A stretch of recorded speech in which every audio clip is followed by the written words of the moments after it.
ஐயோ, இந்த உலகத்தில் என்ன நடந்தாலும் நமக்கு வேலை மட்டும் முடியாது. காலையிலேருந்து வேலை செஞ்சு செஞ்சு இடுப்பு வலி வந்தது தான் மிச்சம். ஏம்மா என்னம்மா ஆச்சு? தனியாக பேசிக்கிட்டு இருக்க?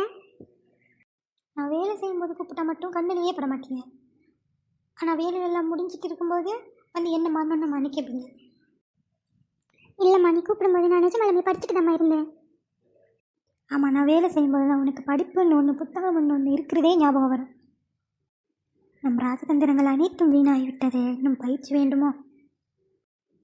என்னடி வாய்க்குள்ளேயே முன்முடுத்துட்ருக்க? ஒன்றும் இல்லைம்மா, ஒன்றும் இல்லை. அம்மா என்ன மட்டும் இத்தனை கேள்வி கேட்குறல? அவன் சோனியா வந்து பாரு, டிவி முன்னாடி உட்காந்துக்கிட்டு கெக்க சிரிச்சுக்கிட்டு இருக்கான்.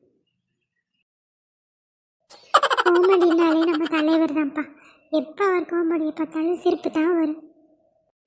ஏண்டி காலையில் உட்காந்த நீ டிவி பார்க்குறதுக்கு இன்னமும் டிவி முன்னாடி தான் உட்காந்துட்டுருக்க. எந்திரிச்சு போய் எதையாவது எடுத்து படிடி.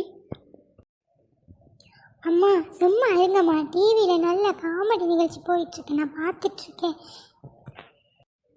ஏண்டி உன் அக்கா எவ்வளோ பொறுப்பாக காலையிலேருந்து படிச்சுட்டு இப்போ தான் எந்திரிச்சு வந்தா.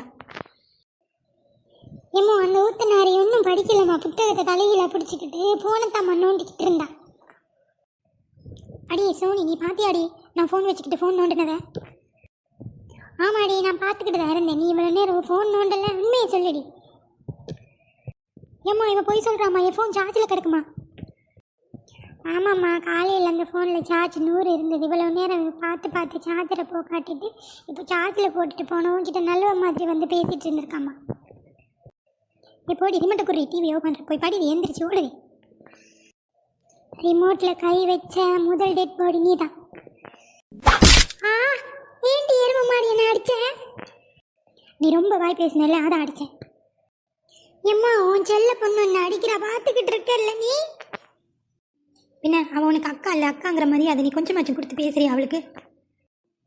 போம்மா, உனக்கு எப்பவும் அவதான் முக்கியம். என்ன குப்பை தொட்டிலேருந்து புறக்கிட்டு வந்த மாதிரி எப்போதும் பண்ணுற நீ. இப்போ நான் அப்பா வந்து நான் மாட்டி விடுறேன்.